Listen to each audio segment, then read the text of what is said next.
Hello, I'm Stuart Craner, co-founder of Thinkers 50. Welcome to this series of 4 webinars celebrating the skills-powered organization. This is the final one in our series. In the opening webinar, we looked at the data you need to make skills the currency of work. We had a brilliant discussion featuring Ravin, Jesuthasan and Peter Stevenson from Mercer, alongside Britt Alcala from Delta Airlines. And then on September the 18th, we had another great session on how organizations can reshape how they manage talent and skills to be prepared for an uncertain future. Lauren Mason and Jessica Kennedy from Mercer were joined by Jennifer Acostas from Kenview, talking about how to make job architectures future fit. For the third in the series, we looked at the great redesign of work. Tim Flank and Tanuj Jain of Mercer explored why organizations are increasingly making work design a core capability and shared some great practical examples. Those sessions are now available on YouTube. They're worth checking out if you couldn't join us live. And now for the final webinar in our series. As always, please send in your comments, queries, thoughts, and questions at any time during the session, and I'll make sure to share them. I'm delighted today to be joined by Ravin Jesuthasan and Tanuj Kapilashrami, who will be crystallizing the key messages from their book, The Skills-Powered Organization, The Journey to the Next Generation Enterprise, which is published by MIT Press and is now available. Ravin is joining us from Atlanta, where he is the co-author of the best-selling Work Without Jobs and global leader of Mercer's transformation services business. Tanuj is joining us from Hong Kong, and she is the Chief Strategy and Talent Officer at Standard Chartered and has led its drive to become skills-based. So Ravin and Tanuj, welcome. Really nice to see you again. Well, perhaps for people who don't know, it'd be good to start by talking about how you began to collaborate and why you began to collaborate. Tanuj, perhaps you could start. Thanks, Stuart. Thanks. It's great to join this session and great to do it with Ravin. Well, actually, Ravin and I first spoke about this topic at Davos almost 2 years ago, and that conversation led to a series of discussions on this topic. Both of us have been really interested in the way the world of work is changing. The jobs being the traditional currency of work, giving way to skills being the currency of work. What does that mean in terms of operating systems? What does that mean in terms of work design? What does that mean in terms of flow of talent to skills versus traditional jobs? And those conversations over the years and led to us coming together last year and writing this book, which we are intending to position as a real practitioner's guide. So it obviously builds on the work Ravin's been doing over the years in terms of sort of his work with his clients across sectors, but also all of the research-based work Ravin's been doing, and hopefully marries it with a very practical toolkit which enables businesses to truly become skills-powered. But you've been thinking about these issues for years as well, Tanuj. Going back to your MBA, how many years have you been talking about Well, these I'm issues? not going to give my age away, Stuart, but I was saying to you before we started that this, the gap between education and employability, and actually the book, and I'm sure Ravin will touch on this as well. We do get towards the end of the book of the broader societal impact of this work. So, while it starts with what companies need to do inside organizations, so what does it mean to unlock productivity? What does it mean in terms of providing purposeful, meaningful careers? But we actually touch in the book on the broader societal impact of this work. And that's been an area of passion of mine for years, the gap between education and employability and, the role that businesses need to play in bridging that gap. So, it was great to be able to collaborate with Ravin and put some of these ideas and practices, on paper. And the book came out a couple of days ago. Ravin, what's your version of the gestation story for the book and working together? Yeah, no, Tanuj is absolutely right. And Stuart, from my vantage point, I sort of view this as a very logical next step, building on the books that I've co-authored, as you well know, with John Boudreau, right? My last 4 books. The second book was about how work was starting to escape the traditional boundaries and confines of an organization with the rise of gig talent, alternative work models. And we started to get into the need for skills to be the currency for work. In reinventing jobs, we looked at the impact of AI and process automation and how that was changing skill premiums, etc. In work without jobs that you referenced, we baked that into an operating system and illustrated that with dozens of case studies. And then with the skills powered organization, to me, it's just the very logical next step. But I think most importantly, as Tanuj has alluded to, we really wanted this to be a book for the practitioner. So how do you bring some of those legacy and original ideas, but more importantly, how do you bring the ideas in this particular book to life as it relates to fundamentally changing the economics of work, bending the demand curve of work in a fundamentally different way, to progressively decouple growth from resource intensity, and bending the supply curve of work in a different way to increase the accessibility of work to many more people. And the answer to that, as we illustrate in the book, and as Tanuj brilliantly does, is illustrate in very practical terms, how Standard Chartered Bank has brought that to life under her leadership and stewardship. And so I think it's, for me, it's been a really a neat book to write, and a very different one, because it's the combination of, theory and, the practice of actually bringing the theory to life. We've got people joining us from the UK, the US, France, Switzerland, South Africa, Turkey, Denmark, and Finland so far, and Singapore, I see. Please send in your questions and observations at any time, and I'll make sure I'll pass them on to Tanuj and Ravin. Can we go back? It's always good, I think, at the start of these sessions to kind of go back to the basics, Ravin. Let's talk about skills, the kind of the language you use. So why skills and why now? Yeah. So Stuart, a little bit of sort of data and perspective on that. So the traditional operating model for work is one that's grounded in this thing called jobs, right? We've had that for 140 years, and it stood us in good stead for a long time. That one-to-one relationship between a degree, a person, and a position. But as we've seen, particularly over the last 4 years, the exponential change in volatility and velocity of the global economy. In Davos this last year, where Tanuj and I were together, well, not this last year, but in January, Sam Altman said, maybe a little overstated, but I think the point was well made, that never in the history of humanity have we seen volatility and velocity of change as what we've seen in the last 4 years, since COVID. Again, may have been overstated, but then the IMF came out a couple of months later and said, by their estimates, uncertainty in the global economy is up by 2.5 times, not 2.5%, but 2.5x compared to the historical 30-year average. And that volatility, driven by obviously the geopolitical crises that are driving, strategies like nearshoring, and redefining supply chains, the energy crisis in part accelerated by, the war in Ukraine that's forcing all countries and organizations to rethink,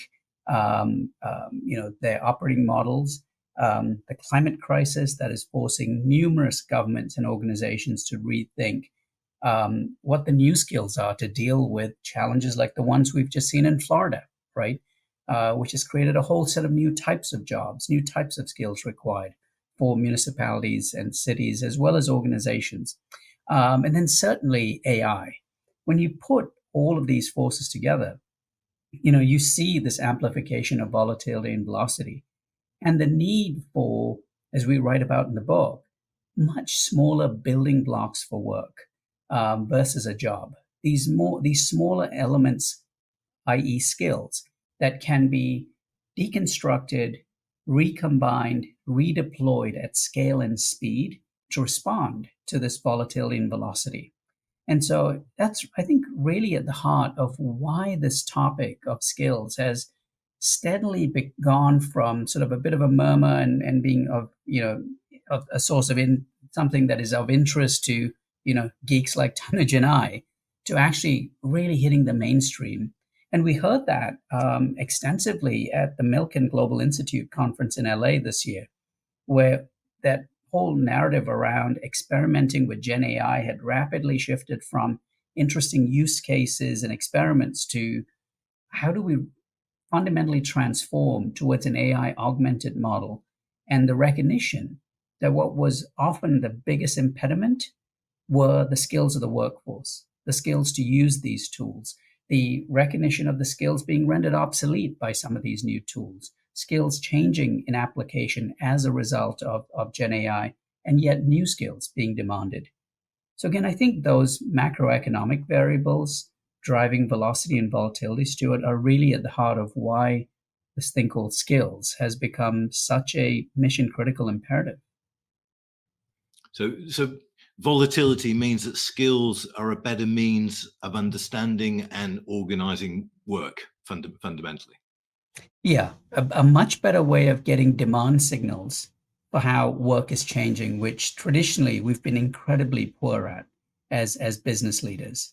Those demand signals get to organizations often very late. So that connection between how are the demands of my customer changing, how does the work need to change, and how do the skills and capabilities of either the human or the machine need to sort of change with that.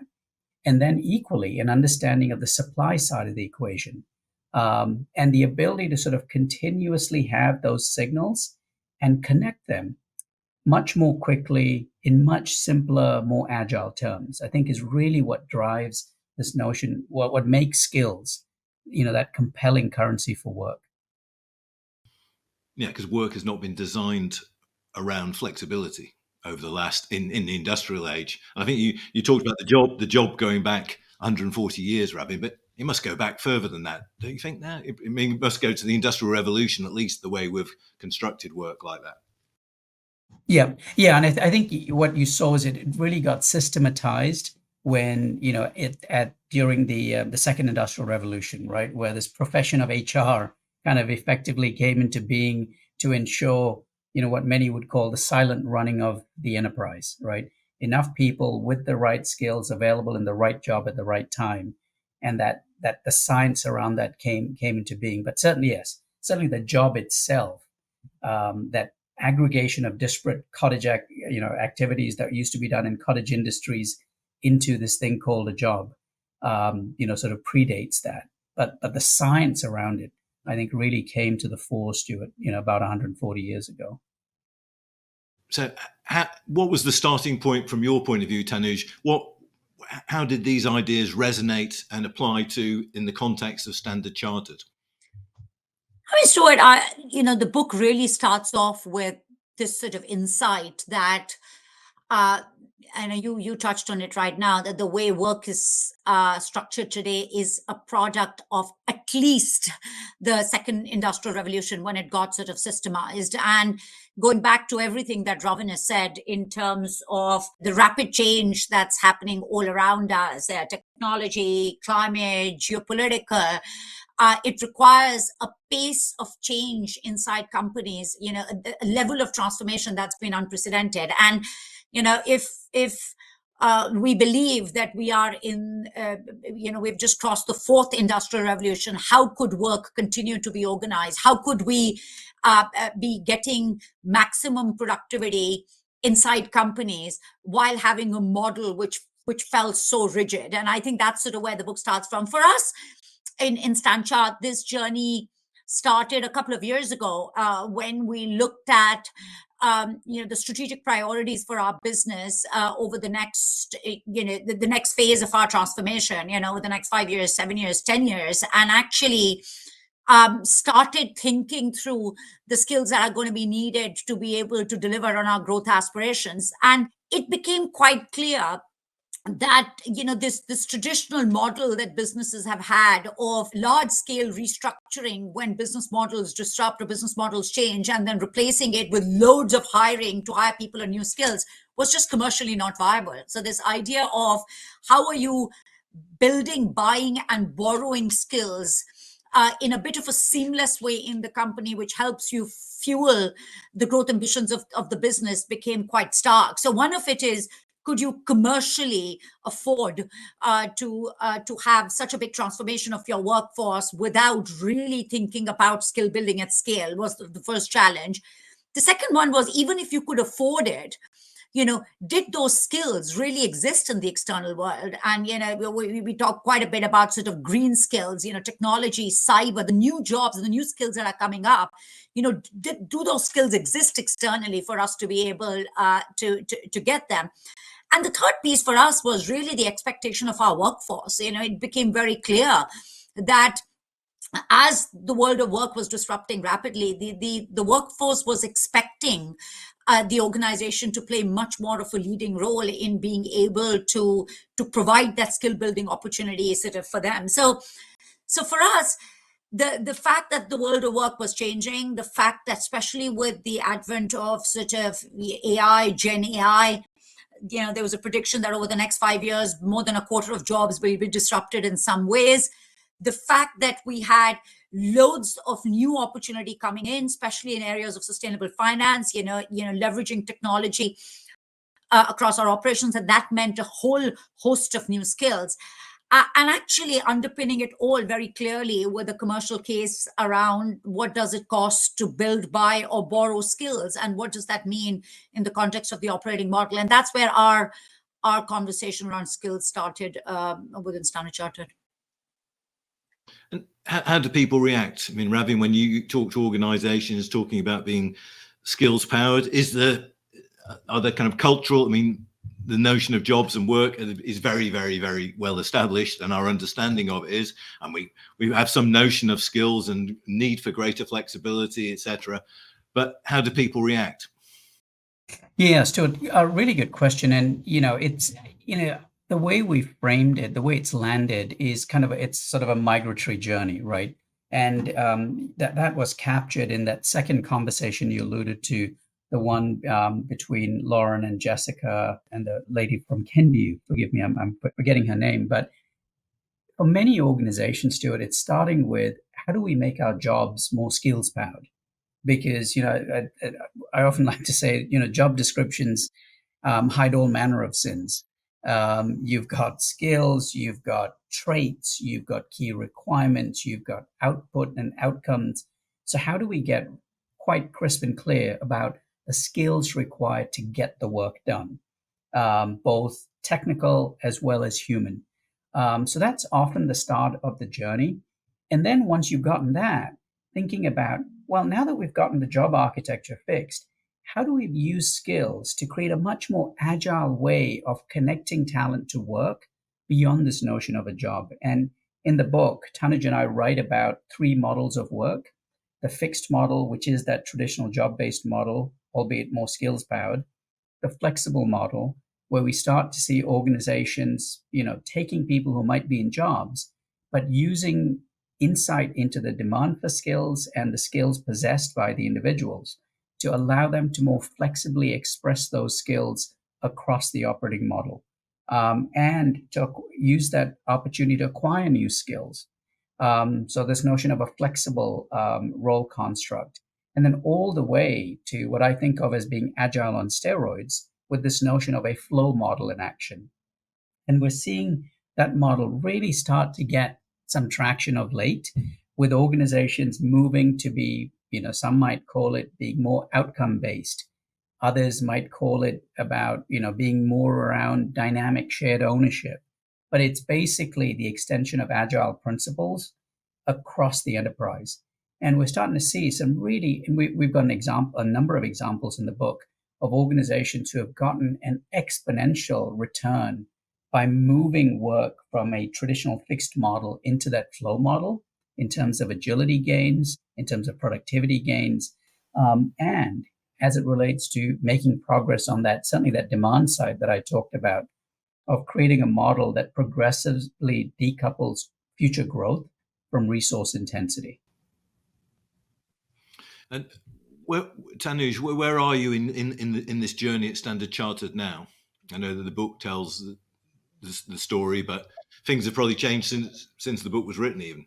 Yeah, look, it's very important to note, Stuart, that, and Ravin says it very, our journey with becoming skills powered started with the idea of getting much more clarity around jobs, right? So, the thing is, one of the big things we obsessed about when we were writing the book and is where do legacy businesses start? Standard Chartered is a 160-year-old bank in 50 plus markets. So this is not designing an organization in a blank piece of paper. And it was very important for us that when we spoke about some of these concepts, we also was able to give suggestions on where do companies start. And for us, it really started with us looking at a strategic workforce plan around jobs for the next 5 years, 7 years, sort of 10 years, and actually getting a very clear view when we looked at the jobs that are not going to be needed versus jobs that we are going to need loads more of, getting very quickly to what are the skills that underpin the jobs that we are going to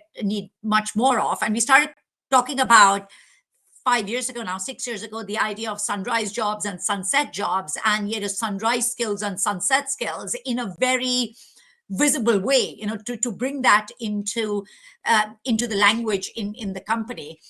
And actually, then the real journey for us started with building a very strong learning habit. We started talking about what are the skills everyone is going to need. We talk quite a bit about, humans working intuitively with AI as a skill that's going to be something everyone is going to need, right? I mean, you don't have to be a technologist or a data scientist, but over the next couple of years, that's going to be a skill that everyone's going to need. So we start talking about building a very strong learning habit in the company, both around of skills which everyone will need, but then also getting quite targeted around reskilling and redeploying people from sunset roles to sunrise roles. So, both more generic but really critical skill building in the company, but then more targeted skill building in areas that we knew we were going to have a resource constraint, and actually redeploying people into those areas internally. So that's where we started. We then moved into the idea of talent marketplace for us, which is a huge part of the book, which is creating an ecosystem which is able to match demand and supply of skills beyond the traditional hierarchies of jobs, and beginning to report on the level of productivity it unlocks in the company. And there's loads of data in the book, but the numbers have become quite impressive for us, because over the years, what we've done is we've created our own version of a gig economy where work flows to skill, irrespective of people's educational backgrounds, irrespective of which part of the world that they are in, et cetera, et cetera. But people are able to deploy their skills to meaningful, purposeful work, which helps them practice skill building. So, there's a whole development angle to it, but actually helps us deploy our skills in areas of biggest opportunity. So that was the sort of second phase of our work. And the third, which is where we are, is really challenging operating models. So, getting quite clear about parts of our organization where we can do a deployment of talent much more around skills than pure jobs. So this idea of skills passports, people clearly articulate, being very clear on the skills that are going to be needed for the future, giving colleagues an opportunity to articulate their own skills proficiency, having their people leaders work with them to attest that, in certain areas, having targeted accreditation sort of programs built on it, but then actually using technology at scale to get hiring managers the build, buy, borrow choices done on their fingertips. So being able to create that ecosystem where deployment of works, that to me is where we've got to, which is fundamentally redesigning how work is getting done in some of our most exciting growth areas in the bank. So what surprised you along the way, Tanuj? A couple of things sort of surprised me. The first bit was that when we started the journey, a lot of people, there was a huge amount of excitement because we started with building a very strong learning habit in the company. It's very difficult to argue with that, right? It's very difficult to argue with the fact that, that the world of work is disrupting and the company is putting real investment and energy and building a culture where, we are encouraging people to upskill themselves. So there was a huge amount of energy. We then got into, and there's early stages, we still do it, very clear future focused academies. We've got experiential learning being made available to colleagues in a very exciting way. So, move away from traditional learning programs and traditional learning. So there was huge amount of energy. But for us, the real opportunity was when we started moving from reskilling to redeployment. So, it's good to do all of the training and everyone gets very excited. But the rubber starts hitting the road when you start having some very commercial conversations with people saying, in these kind of areas, we are not going to default to hiring externally. We are going to reskill and redeploy. And actually that comes to, leadership, building the case, building a system that's able to do it sort of intuitively. But, some of our numbers have been very impressive. I mean, just in the last 1 year, and we've been at this for our internal deployment roles in some of the most exciting parts of the bank have gone up by as much as 10%. So this is, internally people being reskilled to redeploy versus us hiring externally. We found that it was about $50,000 cheaper for us to reskill and redeploy. And then when you look at 10 percentage point number, and for a firm of over 100,000 colleagues, the dollar impact of that was pretty amazing. But then the human stories that came out of the level of inclusion that's driving the kind of career paths people are being able to get, which is not within their silos, but sort of much more enterprise. But also the kind of productivity we are able to unlock in the company in terms of actual pieces of work that have been done far quicker because we've been able to deploy the skills internally. So the productivity gains, the impact on engagement, attrition, and actually, this idea of providing purposeful careers. So it's been a really interesting journey, but actually the level of excitement and energy behind it in the company is pretty massive. Does being skills-based apply across all industries and geographies, Ravin? Are there any businesses that this doesn't really apply to? I'm trying to think. I can't think of. Yeah. So I don't think, in my experience, Stuart, we've seen organizations from, obviously financial services, as Tana just talked about, but, oil and gas, automotive manufacturing, pharmaceuticals, professional services, obviously probably the easiest of the lot. All of them have the potential to become more skills powered. I think what's different though, Stuart, is the composition of work that sits in the fixed model versus the flexible model versus the flow model. I think we see in certain types of industries, there's a lot more work still bound up on the fixed side of things, natural sort of production, extractive type industries, but work is still increasingly skills powered, right? And we're taking out a lot of the traditional noise and legacy markers of capability or legacy things that might have defined what demand for work looks like or what the supply of human capability might look like, to get a lot crisper and clearer, and thus a lot more efficient and effective in not just developing talent, as Tana just talked about, but also, as she's alluded to, the deployment of talent to work, even when it's still in that traditional job construct.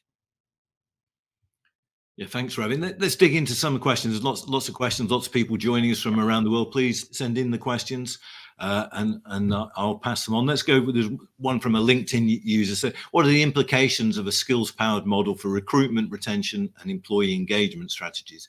It seems to me we've talked about retention and employee engagement, but how does it affect recruitment? Ravin?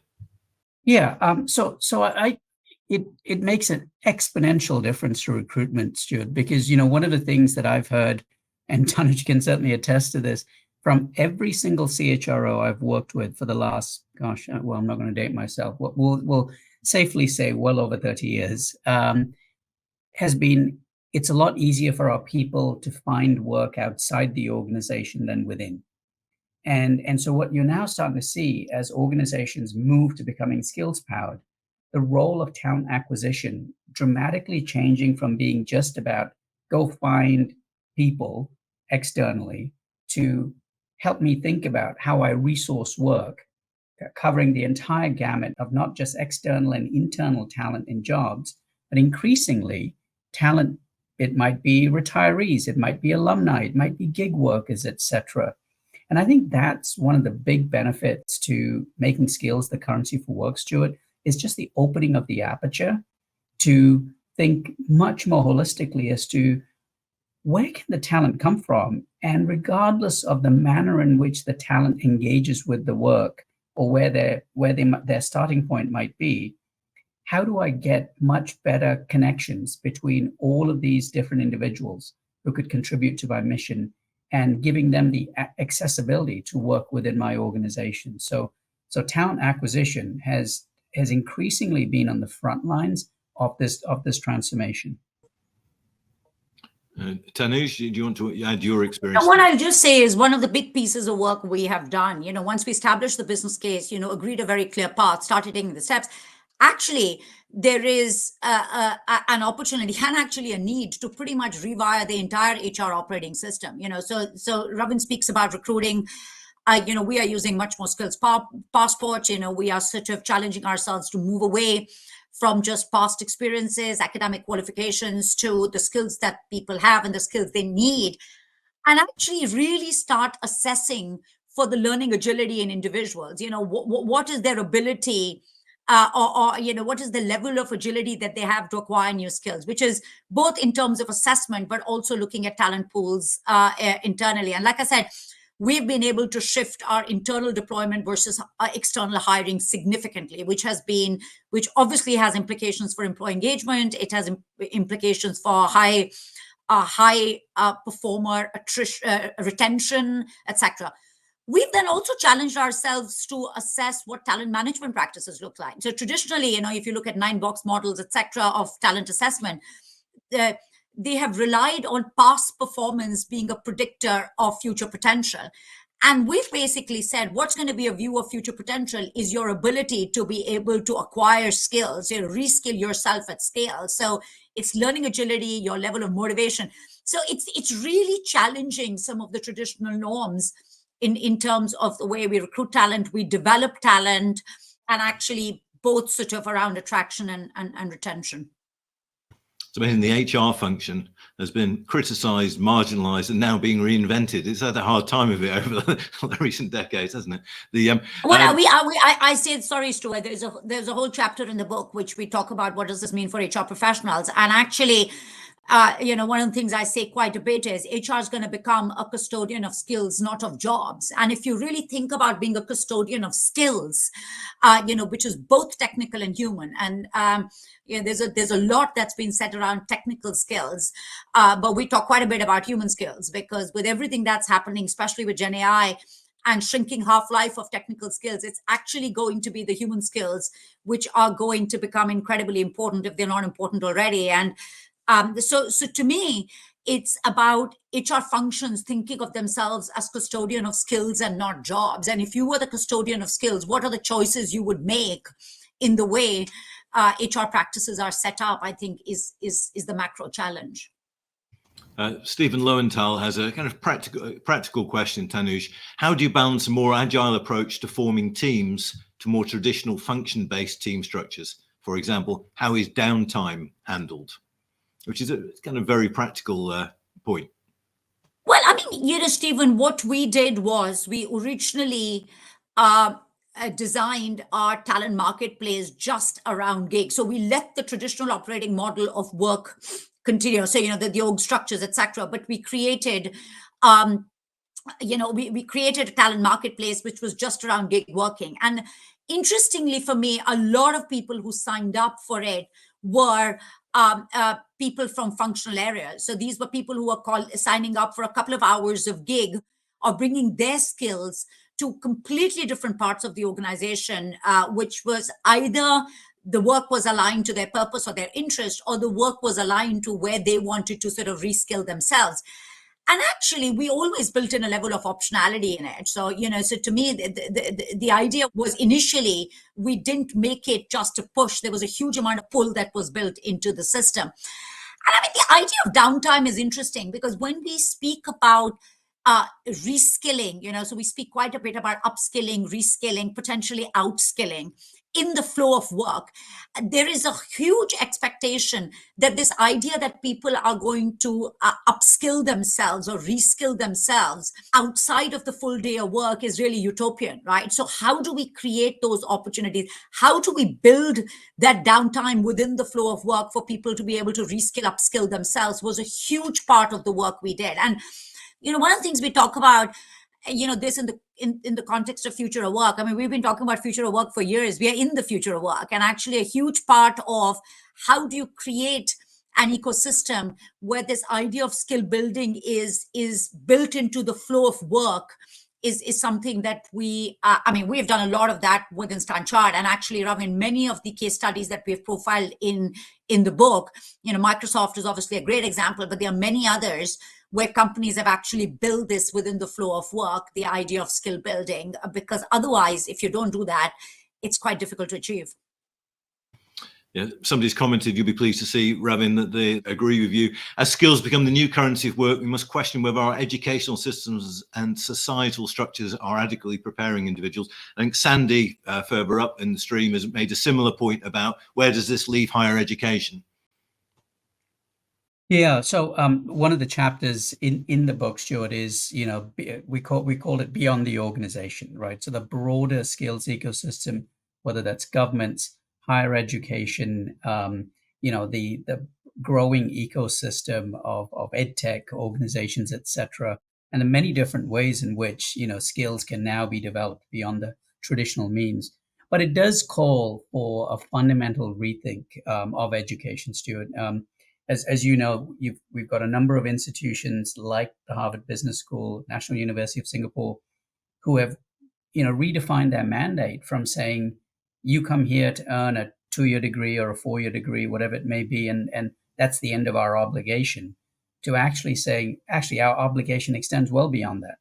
Our obligation is to keep you relevant for a changing world. And in both of those institutions, I think anyone who graduates has unlimited free access to every learning resource that those institutions have.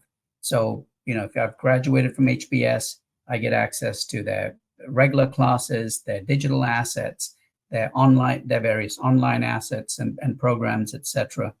All again with this goal of keeping me relevant. I think that's one aspect of the reinvention. I think the other is a more critical and fundamental questioning of why should someone come to a traditional academic institution? So I've got a client who's the president of a large university, and they are redefining their mandate from being one of the best engineering schools in the world to actually saying, well, hang on, you don't need to come to us to learn to be a great mechanical engineer, because the mechanisms to teach you those skills are more effectively deployed through a variety of other channels, digital or otherwise. But what you are going to come here to do is you're going to come here to learn how to learn for the rest of your life. You're going to come here to build a community of people who are going to reinforce you in that journey and whom you're going to be reinforcing. They're going to be your network that is going to grow together as the world changes, and you're going to learn from each other. And so this redefining of, it's really easy to boil skills down to technical training, right? And it is so much more than that. It is, and we talk at length about it in the book. It's all about it's the environment that surrounds the steady growth of individuals and organizations. As the demand from customers changes, as the world changes, how do we ensure both enterprise and individual can keep up with that? And again, you can't do it unless you've got a singular currency that, if you look at it and I look at it and Tanuj look at it, it's not like the blind man and the elephant where we all feel something different, but it is something that is universal and can be used as that common thread, to align all of those disparate interests. Stuart, can I just make two quick points on this? So at a very, the broader societal level, it's going to be this gap between education and employability. And that gap is really skill building. A lot of people say to me, does higher education continue to be relevant? I think it does, because it is about learning how to learn, and you're learning how to learn is a skill as well, and being part of that community that learns together is a skill as well. But that does require educational institutions reinventing themselves, exactly as Ravin says. And for the last few years, I've been involved with the Financial Skills Commission in UK, which is where financial institutions have come together. It's a member based organization to look at the skills that are going to be needed for the future and really start working with educational institutions on a level of partnership to be able to meet that sort of skill demand. So that's the one. The second thing I will say is it fundamentally, and there's a question later in the chat, it fundamentally alters the employee-employer relationship. So, in traditional patriarchal organizations, the businesses have been generating employment. And I talk about businesses need to shift towards generating employability. And, employment is much more static. Employment feels, much more traditional. Employability is actually something which sets you up for the future. And within Stanchart, we talk about this a lot, right? I mean, how do we move away from generating employment to generating employability? And that employability could be both within Standard Chartered, but could also be outside. And I think there is a fundamental recontracting that we are doing with our own workforce in terms of the investment that we are making in driving a much more sort of skills powered agenda. And but what are the expectations from our employees to be able to respond to those opportunities as well? It's an interesting point by somebody on LinkedIn say, how can organizations balance the need for specialized skills with the desire for adaptable, multi-skilled employees? So I suppose which is a fair point. Where does that leave people with very specialized skills who don't want to be multi-skilled, I guess? They've spent years and years acquiring a very specialized skill, and related to that is the other concern about AI and where does that leave us? Ravin? So Stuart, both of those questions are certainly intertwined as we know. And I think it's why in the book we talk about these three models for work, because it's really difficult to contemplate a world where it's completely this flow model, right? As work emerges, people are continuously flowing to work, etc., and everyone is multi-skilled at everything, right? That's certainly not going to happen. There's certainly going to be a growing demand for a multi-skilled workforce that, we talk about a workforce that's built increasingly for just in case rather than only being built for just in time, which has been the dominant model for a long time. But there is going to be this core of work, Stuart, that is bound up in that fixed model that we talk about, where particularly organizations being really deliberate to understand where is control the primary mechanism, right? So if you think of airline pilots, if you think of drillers on oil rigs, if you think of some of those pivotal quality roles in process industries, there is such a premium on ensuring adherence of work and skills to really tight tolerances. The way skills are acquired is often, the time to productivity or proficiency can be extremely long in some of those roles. And the integrity of the operating model hinges on the proficiency of the operator, of the individual, the person ensuring the quality and compliance of the output. So I think you're going to see for those types of work, yes, certainly we're going to be more skills powered, but there is such a focus on ensuring steady acquisition of skills within a particular domain. So this notion of multi-skilled is probably not going to apply as much to talent in those roles. Recognizing, of course, that AI is certainly going to keep shifting skill premiums, even as the talent might sort of stay in their lane, if you will. So I think this is where, to me, this nuance is really important from a leadership perspective, right? It's recognizing that, again, going back where we started, 140 years ago, we had a single model for work, all work being done in jobs. And today, given those issues of volatility, velocity, complexity we talked about, a need for kind of a multimodal approach to work. And that's why I think these three models for work really start to help leaders sort of crack down on where do I need a fixed model for compliance and control? Where can I have a flexible model for the management of capacity? And where can I have a flow model to deploy scarce capabilities at scale and speed across the business model with skills as the currency? Kinga from Austin, Texas, has made a few comments, interesting ones, and I think what she's suggesting in a number of them is that this puts kind of a premium on project management, because you need the project managers to identify the skills and bring the people and the skills together. Is that correct? I'm gonna kick it off, but I want Tanuj to talk about this because we've talked about this at length. If we were limited in, again, 140 years ago without the technology tools we have today, I would absolutely agree that this would be a human problem. But what has accelerated this, as well as being the driver of the change, but what has enabled the skills-powered organization, Stuart, is AI. And the dramatic power and significant power we're seeing of internal talent marketplaces, talent insights platforms, to actually enable organizations to orchestrate this with data at real scale and speed. Tanuj, do you want to talk about just some of the great things you guys have done? Yeah, I mean, Stu, it's really interesting. Ravin and I did one of these sessions a couple of weeks ago, and halfway through the conversation, the moderator said, but actually, when we speak to people, there are loads of examples of skill-based careers, right? I'm sure if we start talking about our own careers, all three of us, there would be many times in our careers where somebody said, I know this is what you are doing, and this is what you have done, and this is your background. But actually, what I see in you are these 3 or 4 skills, and I would like to take a risk on you because I believe you bring these skills to the table. And so that's always been happening, right?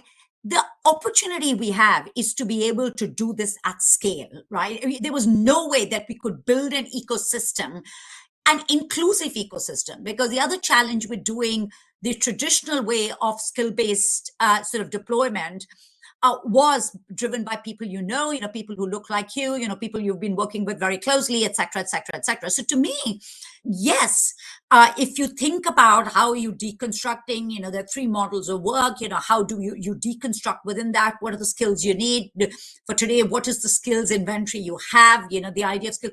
If you are to try and do it all manually, it's very complicated. But this is where, while AI is a challenge, and there's loads of questions around ethics, et cetera, and we can get into that. While there are challenges with AI, I think it's a massive opportunity. And, one of the things that we speak about in the book quite a bit is how do you build this ecosystem? One is you got to sort of build it conceptually. It has to make sense in your organization. It has to be linked with your strategy. It has to be linked with your workforce transformation agenda. But then how do you deploy it at scale? And that deployment of scale is where technology can be a massive enabler, right? So to me, coming back to this question, Kinga's questions, does this require disproportionate amount of focus on human skills, which is the first part of our question? Yes, yes, and yes, because we talk quite a bit about, especially with the emerging technologies and shrinking half-life of technical skills, it's really going to be about the human AI collaboration. And a lot of the human skills are going to become incredibly important. So yes, human skills are important, but are you going to need disproportionate amount of project management skills? Well, project management skills are pretty important in any case, but there is an opportunity to build this ecosystem leveraging technology very differently to the way we have done in the past. I think it's interesting, the kind of language around skills. Well, somebody on LinkedIn says, in a skills-powered organization, the traditional notion of job security is replaced by skills security, which is quite an interesting phrase. Is that a nice summation? Well, I mean, look, I think language is important, right? So, we've been speaking about war for talent for a very, very long time. How many sessions have we done where said there's a real war for talent? I now talk about war for hot skills, because actually, to be honest, if you look at the world today, there are large parts of the world that are suffering high levels of unemployment. But then you have got certain other areas, which is all skills, which are in hot demand, and there's a huge amount of premium that's being paid. So, if you talk about the traditional notion of war for talent, I believe that war for talent has been replaced with war for hot skills. And actually, people who are going to be left behind, right, and are people who are not investing in that level of skill building for themselves, or taking opportunities inside or outside to be able to develop skills. Do I believe language is important? I think it is, Stuart, and a huge part of the work that we have done in Stanchart and the companies, loads of companies that are at various phases in the journey. It's really bringing the language around skills and the way we start talking about how work gets done. Let's get through as many of the questions as we can. Frank Karlberg has sent in some interesting questions. And Frank says, what can leaders do to get rid of or reduce narrowly defined job descriptions? So job descriptions are history. Is that right, Ravin? Or it should be? Well, I think they're going to be here for a long time. But again, I do think, as I said earlier, the traditional job descriptions, Stuart, hide all manner of sins, right? And as Tanuj was saying, they often were written to reflect the incumbent, right? The particular traits he or she might have, their particular experiences, their, et cetera, as opposed to what are the actual skills I need to do the work. So, but I do think what's going to happen is, in the old days, we could sort of write a job description and probably leave it for about 10 years. What we're seeing now, and Lauren and Jess Kennedy would have talked about this on that second session, is the need for continuous updating, because the skill premiums are shrinking so dramatically, particularly with some of these technical skills down to 2.5 years, Stuart. The need to sort of keep updating them at speed is increasing, but it's also, again, where we're finding a lot of use for AI.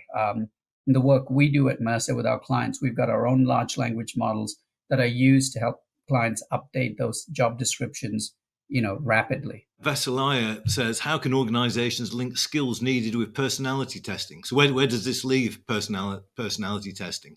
So she says certain types of personalities and strengths can mean being more prone to having or developing certain skills. So where does it leave personality testing, which is kind of a mainstay of human resource organizations?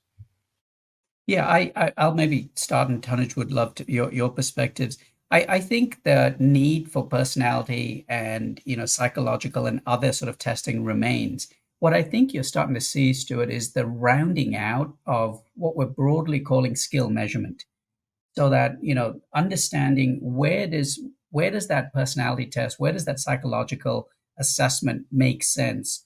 And often it's where the bar is really high, versus where might things like skills inferencing and the inferencing of, people's interests, et cetera, which often comes from these tech platforms, where might that be helpful? So I think we're going from a very sort of single mode of assessment, where the bar was really high and it was incredibly intensive, to a multimodal approach that I think is giving you kind of more of a 360 view of the individual and the many different ways in which she could contribute to your organization today and grow, tomorrow into potentially new types of work. Tanuj? I mean, look, all I'll say is assessment is a huge part of this. So, will job descriptions go away? Job descriptions definitely need to be adapted. I mean, we have started piloting skills passports in large parts of our organization. There is bits of the traditional job description, but it leads with the skills that you have and the skills you need. And that suddenly it feels like a much more living, breathing organism, as opposed to this idea of you write a traditional job description which gets locked in your cupboard or whatever, wherever you put it in the past. So that's why assessment is a huge part of this. But what are you assessing is going to be absolutely critical. I think there is a huge amount of wasted dollars on assessment. And to me, the kind of skills that we are looking at is learning agility, is curiosity, is learning how to learn, ability to manage resilience, ambiguity. So there is a real role for assessments and testing, but actually being very, very circumspect for what is it that you're assessing and to what end. Frank Karlberg, we're running out of time. Frank makes a challenging question. To transform an organization towards a skills-powered organization, what are the 3 most effective initiatives that owners, shareholders can take? So you're going through it, Tanuj, and I will tell you the 3 things that work for us very well. We launched a talent marketplace. We've got 35,000 of our colleagues who are actively on talent marketplace. As of date, in the last few years, it has sort of unlocked over $10 million of productivity. So this is people who are giving their skills for pieces of work outside their area of work. So that, for me, there's a very clear commercial case for shareholders. The second thing that we have done is very targeted proof of concept. So we have worked on skills adjacencies and looked at pools of skills that can be in sunset jobs, which can be reskilled and redeployed to sunrise jobs. And in areas like data analyst, in looking at sort of entry-level jobs within sustainability areas. And for us, we found if we move that by 1 percentage point, internal reskilling and redeployment versus external hiring, it is a couple of $1 million for us in terms of, so there is a very commercial case. And the third thing, which we have done a huge amount of work on, is the impact that has. So we've started correlating the investment in colleagues are making on their own personal development. So, we've got future focused learning academies. We can see the kind of reskilling people are doing on future focused skills, hot skills, as we call them. And we've been able to correlate the investment people are doing and what it does to attrition, especially of our high performers. And, we've been able to put a dollar value to it. So there is a very clear commercial case to be made across all of these three initiatives. Ravin, what would you like people to do? Yeah, so I know in the last couple of minutes, Stuart, but I would say, two things. One is, in the book, we talk about the three core capabilities of the skills-powered organization, and Tanuj has alluded to this. One is this inherent capability of getting early demand signals for work, understand how the work needs to be configured with AI versus human talent, and understanding the supply of skills, regardless of whether that talent is an employee versus a gig worker. Secondly, making development a core part of the operating model. As Tanuj just talked about, designing in space for learning into the flow of work, putting development alongside the capital investment in the strategic plan. And then thirdly, because you're never going to do development just purely for the sake of development, understanding how skills are going to be deployed back to work for productive gain. And the last thing I'll say, Stuart, is in the book, we've got a number of case studies where we show, frankly, the exponential gains possible across productivity, across agility, employee engagement, etc. And it's what makes this journey sort of worth the lift, because it's not an easy journey, as we've talked about, right? It's quite hard. And it requires a fundamental change in mindset, skill set, and tool set. But the prize at the end of this is truly worth it. And we've got a number of case studies in there that illustrate, in some instances, 45% gains in profitability without headcount reductions. So, again, I think there is a compelling case for change. Yeah, I think that's something our audience have picked up as well. We're out of time. Thank you, everyone from around the world, for joining us. We really appreciate some really great, challenging questions, which Tanuj and Ravin dealt with brilliantly as well. I think what marks the skills-powered organization out is that it's a very practical book, and it's very topical. It's for now, and it's the trends that are really going to shape the workplace of the future. So thank you, Ravin, and thank you, Tanuj. The Skills Powered Organization is out now from MIT Press. If you want to watch this session again, it'll be available on YouTube soon, and the free previous sessions are already available on YouTube. There's a lot to learn to stimulate debate and thought there. So thank you, Ravin, thank you, Tanuj, and thank you, everyone, for joining us.